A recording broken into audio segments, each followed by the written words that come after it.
রাতের বেলা শ্রদ্ধাকে শেষ করে দেওয়ার প্ল্যান সাজালো অভয়ের আসল মা। ভাগ্যরেখা ধারাবাহিকের 503 নম্বর পর্বের আপডেট নিয়ে আমরা চলে এসেছি। এই পর্বটি সবার আগে পেতে এক্ষুনি চ্যানেলটিকে সাবস্ক্রাইব করে না টেনে দেখতে থাকুন। দয়া করে তাড়াতাড়ি সাবস্ক্রাইব করে দিন। গল্পের শুরুতে আমরা দেখতে পারবো কীর্তির আসল সত্যি জানতে পেরে যায় শ্রদ্ধা। শ্রদ্ধা তখন বলে, তার মানে কি তুই প্রতিশোধ নেওয়ার জন্য এরকম একটা মিথ্যে নাটক সাজিয়েছিস, তাই তো? কীর্তি তখন বলে, এই সব কিছু তো তোমার জন্যই হয়েছে, তুমি তো আমার জীবনটাকে শেষ করে দিলে, আর সেজন্য আমাকে এরকম একটা কাজ করতে। শ্রদ্ধা তখন বলে, তুই যে কাজটা করেছিস একদম ঠিক কাজ করিসনি। তুই গুলাল কেমন ধরনের মানুষ তুই কি জানিস না নাকি? আর আজকে এরকম একটা অঘটন কি করে ঘটাতে পারলি? দেবে আন্টিকে তুই তেল দিয়ে তাকে একদম পিছলে ফেলে দিলি, এই কাজটা কেন করলি তুই? তখনই আবার কীর্তি বলে, দিদি এসব তুমি কি বলছো? আমরা কেন আন্টির ক্ষতি করার চেষ্টা করব?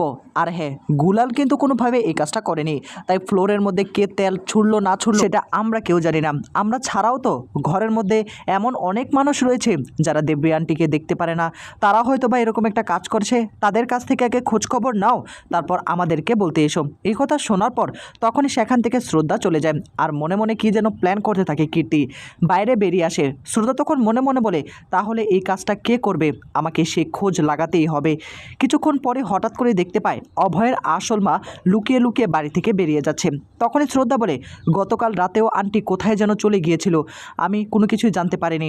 আজকে ফলো করে আমি তার পেছন নেব, দেখি কোথায় যায় আন্টি। আন্টি কি আসলে আমার থেকে কোনো কিছু লুকানোর চেষ্টা করছে কিনা সেটা আমাকে জানতেই হবে। এক পর্যায়ে এসে শ্রদ্ধা তখন ডেকে ওঠে, আন্টি আপনি এত রাতে কোথায় যাচ্ছেন? হ্যাঁ, গতকালও আপনি এরকম একটা কাজ করেছেন, আপনি মিথ্যে কথা বলেছেন। শ্রদ্ধা তখন অভয়ের আসল মায়ের কাঁধে হাত রাখেন, আর তখনই অভয়ের আসল মা হাতে একটা ছুরি নিয়ে তখন শ্রদ্ধার দিকে তেড়ে আসে, শ্রদ্ধাকে মেরে ফেলার চেষ্টা করে। শ্রদ্ধা তখন তার হাত ধরে ফেলে, আর তখনই তার সঙ্গে লড়াই করতে শুরু করে। শ্রদ্ধা বলে, আপনি কি করছেনটা কি আন্টি? আপনার মাথা কি খারাপ হয়ে গেছে নাকি? কি করছেনটা কি? প্লিজ এসব কিছু বন্ধ করুন। শ্রদ্ধার মুখে এই কথাগুলো শোনার পর তখনই অভয়ের মা বড় বড় চোখ করে শ্রদ্ধার দিকে তাকিয়ে থাকে, আর তখনই ছুরিটা হাতে নিয়ে নিচে ফেলে দেন। এটা আমি কি করলাম? এটা আমি কি করলাম? আমি ইচ্ছে করে করিনি শ্রদ্ধা, তুমি বিশ্বাস করো। এসব কিছু কি করে হচ্ছে আমি বুঝতে পারছি না। তোমার কিছু হয়নি তো? তখনই শ্রদ্ধা বলে, না আন্টি আমার কিছু হয়নি, কিন্তু এত রাতে আপনি কোথায় যাচ্ছেন সেটাই তো বুঝতে পারছি না। তখনই অভয়ের আসল মা বলে, আমিও ঠিক বুঝতে পারছি না কোথা থেকে কি হয়ে গেল, আমি তো ঘুমের ঘরে ছিলাম, এসব কিছু কি করে হলো আমি আসলেই কিছু জানি না। শ্রদ্ধা তখন বলে, আন্টি আপনি গতকাল রাতেও কিন্তু কোথায় যেন যাচ্ছিলেন, আপনি কিন্তু আমাকে কোনো কিছুই বলেননি। আচ্ছা ঠিক আছে, চলুন আমার সঙ্গে ঘরে চলুন, আপনার মুখ থেকে আমি আসল সত্যিটা বের করে নিবই, কিন্তু এভাবে হুটহাট করে বাড়ি থেকে বেরিয়ে যাবেন এটা তো হতে পারে না। এই বলেই তখন শ্রদ্ধা আন্টিকে নিয়ে বাড়িতে ফিরে আসার চেষ্টা করে। বাড়ির মধ্যে ভীষণ রকম চিন্তা করতে থাকে অভয়, যে শ্রদ্ধা কোথায় গেল, শ্রদ্ধার কোনো খোঁজ পাওয়া যাচ্ছে না। গুলাল তখন এসে বলে, কি ব্যাপার, শ্রদ্ধার জন্য মন খারাপ হচ্ছে? আমরা দুইজন মিলে শ্রদ্ধাকে খুঁজবো, শ্রদ্ধা তো আমারও বন্ধু, তাই না? এই কথাগুলো শোনার পর অভয় তখন বলে, হ্যাঁ শ্রদ্ধা তো তোমারও বন্ধু, আসো দুজন মিলে তাহলে এখন শ্রদ্ধাকে খুঁজে বের করার চেষ্টা করি।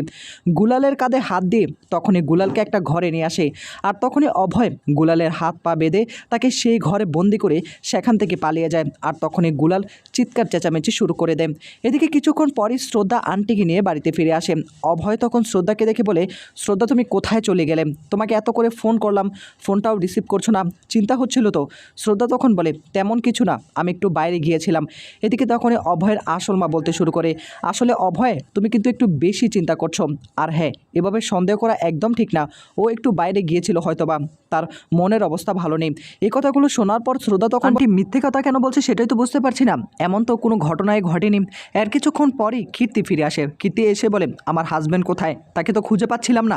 তখনই আবার অভয় বলে ওঠে, ও হাজব্যান্ডে খুঁজছো? আমরা একটু আগে একটু কানামাছি খেলছিলাম আর কি, ঘরের মধ্যে বন্দি করে রেখেছি, চলো চলো। তখনই কীর্তি বলে, এটা তুমি কি করলে অভয়, কি করলেটা কি? তখনই গুলালকে বাঁচিয়ে নেয়, আর তখনই গুলাল তাকিয়ে থাকে অভয়ের দিকে। অভয় তখন বলে, আজকের কানামাছি খেলাটা কেমন লাগলো? নিশ্চয়ই ভালো লেগেছে। এদিকে তখনই আবার শ্রদ্ধা বলে ওঠে, অভয় এটা কি হচ্ছেটা কি? ছেলে মানসিকতা কেন করছো তুমি, পাগল হয়ে গেছো নাকি? পরের দিন সকলে বাইরে বেরিয়ে আসে। হঠাৎ করে দেখতে পায় একটু চেঁচামেচির আওয়াজ শুনতে পায়। গুলাল বাইরে বেরিয়ে এসে খালি গায়ে সে গোসল করছিল, আর তখনই পিসি বলে, এসব কি হচ্ছে আমাদের বাড়িতে, এমন তো কোনো ঘটনা এর আগে ঘটেনি। এদিকে তখনই গুলাল শ্রদ্ধার কাছে এসে বলে, আমার পিঠটা একটু মুড়িয়ে দেবে? শ্রদ্ধা তখন বলে, হ্যাঁ কেন না। এ বলে তখন শ্রদ্ধা হাতে লঙ্কার গুঁড়ো নিয়ে তার মুখে মাখিয়ে দেয়, আর তখনই চিৎকার চেঁচামেচি করতে সেখান থেকে বেরিয়ে যায় গুলাল। আর এসব কিছু দেখে পিসিমণি ভীষণ রকম হাসাহাসি করতে থাকে।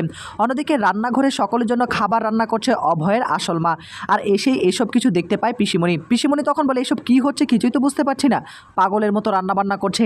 বাড়ির ভেতরে আরেকটা হলো ওই কীর্তি নিয়ে এসেছে বাড়িতে গুলার নামে সে গুন্ডাকে। অভয়ের মা তনুজা এসে বলে তোমাকে কত করে বারণ করছি রান্নাঘরে না ঢোকার জন্য, আমি আমার অভয়ের জন্য এখন কিছু বানাবো, তুমি এক্ষুনি এখান থেকে বেরিয়ে যাও, তা না হলে খুব খারাপ হয়ে যাবে কিন্তু। কিছুক্ষণ পরে সকলে খাবার টেবিলে বসে পড়ে। অভয়কে ডাকাডাকি করে তনুজা, কিন্তু অভয় কোনোভাবে আসে না। শ্রদ্ধা অভয়কে বুঝিয়ে খাবার টেবিলে নিয়ে আসে, তখন খুশি হয়ে যায় তনুজা। তো বন্ধুরা এই ছিল আপডেট, নেক্সট আপডেট পেতে সাবস্ক্রাইব করে আমাদের সাথেই থাকুন।